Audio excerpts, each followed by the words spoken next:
यह कहानी है एक लड़के की जिसने झूठे प्यार में धोखा ही नहीं दिया बल्कि उसकी जान ही ले ली। अनन्या एक गरीब लड़की थी। उसके पापा एक कपड़े की दुकान में काम करता था और माँ दुनिया के घरों में चूल्हा चौके किया करती थी। अनन्या अपने माँ बाप की इकलौती लड़की थी। उसके माँ बाप ने उसे बड़े लाड प्यार से पाला था। वो चाहते थे कि अनन्या पढ़ लिख कर बड़े आदमी बने, जिससे उसके सिर से गरीबी का कलंक मिट जाए। अनन्या ने जब 10वीं के एग्ज़ाम पास किया तो उसके माँ बाप बहुत खुश थे। उन्होंने कस्बे के एक इंटर कॉलेज में उसका नाम लिखवा दिया। इंटर कॉलेज उसके घर से थोड़ी दूरी पर था। इसी तरह उसके माँ बाप ने कुछ पैसों का जुगाड़ करके उसे एक पुरानी साइकिल भी दिला दी, जिससे अनन्या को स्कूल जाने में परेशानी ना हो। अनन्या जब साइकिल पर बैठ के स्कूल जाती तो उसे लगता कि जैसे वो आसमान में उड़ रही हो। यह उसका बहुत पुराना सपना था जो उसके माँ बाप की वजह से पूरा हुआ था। इसलिए वो रोज समय से स्कूल पहुंच जाती और मन लगाकर पढ़ाई करती। लेकिन अनन्या की जिंदगी में एक दिन एक नया मोड़ आया। दोपहर का समय था। स्कूल से छुट्टी होने पर उसने अपनी साइकिल ली और घर की ओर चल पड़ी। लेकिन अभी वो थोड़ी दूरी पर ही आई थी। पीछे से आती एक बाइक उसके बगल से गुजरी। बाइक को जो लड़का चला रहा था वो उसके ही उम्र का था। लड़के ने थोड़ा आगे जाकर अपनी बाइक रोक दी और अनन्या को रुकने का इशारा किया। अनन्या उस लड़के को अक्सर रास्ते में देखा करती थी। भी वो स्कूल जाती और स्कूल से आती तो वो लड़का सड़क के किनारे उसे खड़ा होकर देखा करता था। शुरू में उसे देखकर अनन्या को बहुत गुस्सा आता था, लेकिन धीरे धीरे उसे वो अच्छा लगने लगा था। इस तरह रास्ते में रोके जाने से अनन्या घबरा सी गई। पहले उसका मन हुआ था कि वो अपनी साइकिल आगे बढ़ाए ले, फिर न जाने क्या सोचकर उसने अपनी साइकिल में ब्रेक लगा दिया। वो लड़का अनन्या के पास आ गया और धीरे से बोला, मेरा नाम सुमित है। मैं रोज आपको स्कूल जाते हुए देखता हूँ। अगर आप बुरा ना माने तो मैं आपसे कुछ कहना चाहता हूँ। क्या? अनन्या के मुँह से भी बस इतना ही निकला। सुमित ने अपनी शर्ट की जेब से एक गुलाब की कली निकालकर उसके हाथ में रख दी और उसकी मुट्ठी बंद करते हुए बोला, मैं तुमसे बहुत प्यार करता हूँ। उठते बैठते सोते जागते हर समय बस तुम्हारे बारे में ही सोचता रहता हूँ। सुमित और भी कुछ बहुत कहना चाहता था, परंतु अनन्या ने उसे चुप करा दिया। सुमित ने आंखों में आंखें डालकर पूछा, क्या आपको मेरा प्यार कबूल है? अनन्या शर्मा गई। उसने चुपचाप हाँ में अपनी गर्दन हिलाई और साइकिल पर बैठकर तेजी से साइकिल चलाती हुई अपने घर को चली गई। इस तरह अनन्या और सुमित की बातचीत शुरू हो गई। सुमित उसके लिए रोज कोई ना कोई गिफ्ट लाता और उसके लिए जीने मरने की कस्में खाता। उसकी बातें सुनकर अनन्या दीवानी हो जाती और सपनों की दुनिया में खो जाती। एक दिन सुमित ने अनन्या को कहीं घूमने चलने के लिए कहा। पहले तो अनन्या ने जाने से मना किया, लेकिन फिर वो तैयार हो गई। उस दिन अनन्या बहुत खुश थी। वो समय पर बताई हुई जगह पर पहुंच गई। सुमित ने अनन्या की साइकिल को एक दोस्त की दुकान पर खड़ा कर दिया और अनन्या को बाइक पर बैठा कर चल पड़ा।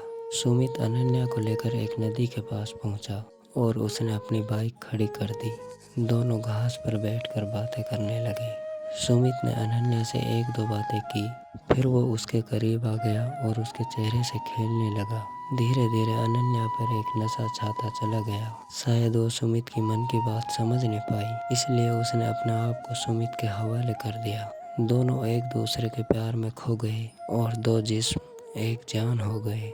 अभी वो दोनों ठीक से नॉर्मल भी ना हो पाए कि तभी ना जाने वहाँ पे 3 लड़के आ गए। उन्हें देखकर अनन्या डर गई और जल्दी जल्दी अपने कपड़े ठीक करने लगी। ये देखकर एक लड़के ने उसका हाथ पकड़ लिया और अपने पास खींचते हुए बोला, इतनी भी जल्दी क्या है, हम भी तो तुम्हारे दीवाने हैं, थोड़ा हमारा भी तो मनोरंजन करा दो। अनन्या आंखों में आंसू लिए सुमित की ओर देख रही थी और वो अनन्या की मदद करने के बजाय हंस रहा था। ये देखकर अनन्या का दिल टूट गया, यानी कि ये सुमित की एक सोची समझी चाल थी। अनन्या आगे कुछ सोच ही नहीं पाई क्योंकि वो 3 लड़के उसके ऊपर भूखे भेड़िए की तरह टूट पड़े। अनन्या मदद के लिए चिल्लाती रही और वो उसे नोचते रहे। कुछ ही समय में अनन्या की सहन शक्ति ने जवाब दे दिया और वो बेहोश हो गई। लगभग 1 घंटे के बाद अनन्या को होश आया। वो तीनों लड़के और सुमित वहां से जा चुके थे। दर्द की वजह से उसके शरीर में जान ही नहीं बची थी। उसकी आंखों के आगे अंधेरा छाया हुआ था। उसके सारे सपने चूर चूर हो चुके थे। उसे अपना जीवन समाप्त होता हुआ नजर आ रहा था। अनन्या सोच रही थी, क्यों मैंने सुमित की बातों पर विश्वास किया, क्यों मैं उसके साथ बस्ती से इतनी दूर यहाँ पर आ गई। अब मैं क्या मुँह लेकर अपने घर जाऊंगी, अपने माँ बाप को क्या बताऊंगी। मेरा ये हाल देखकर वो तो जीते जी मर जाएंगे। अनन्या के शरीर में बिल्कुल भी शक्ति नहीं बची थी। वो किसी तरह नदी के किनारे पहुंची। नदी का पानी तेजी से बह रहा था। अनन्या ने एक बार फिर से अपने करीबी माँ बाप के बारे में सोचा, लेकिन सुमित का चेहरा उसके आंखों के आगे आ गया। इसके साथ ही उसका चेहरा गुस्सा और घिन के साथ ही उसका शरीर कांपने लगा। अनन्या रोते हुए नदी के किनारे खड़ी हो गई। उसने अपनी आंखें बंद कर ली, हाथों के जोड़कर मन ही मन अपने माता पिता से माफी मांगी और फिर नदी में छलांग लगा दी। अगले ही पल अनन्या नदी में डूबने लगी, लेकिन ना तो वो अब किसी को अपनी जान बचाने के लिए पुकार रही थी और ना ही बचने की कोशिश कर रही थी। उसका मन अभी भी अपने बेवफा आशिक के बारे में सोच रहा था। वो सोच रही थी कि क्यों मैंने उसकी बातों पर इतना एतबार किया, क्यों मैंने उसे अंधा प्यार किया, क्यों मैं उसकी नीयत को समझ न पाई। और फिर वो नदी की गहराई में डूबती चली गई। झूठे प्यार ने उसे बर्बाद कर दिया, उसकी जान ले ली। किसी से प्यार करना, किसी पे एतबार करना बुरा नहीं है, लेकिन अपनी भीतर जज्बातों की पहचानने की क्षमता भी रखिए। किसी की बातों पे एतबार करने से पहले उसे एक बार जरूर परखिए। किसी को अपना तन मन सौंपने से पहले किसी को अपना तन मन सौंपने से पहले उसके नतीजे का भी जरूर ध्यान रखिए, नहीं तो आप भी अनन्या की तरह धोखा खा सकते हैं।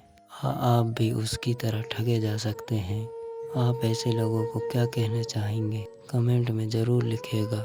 वीडियो को लाइक और ज़्यादा से ज़्यादा शेयर कीजिएगा, ताकि कोई और किसी एक लड़की के साथ नहीं कर पाए। और हो सकता है कि आपके इस प्रयास से किसी का जीवन संवर जाए।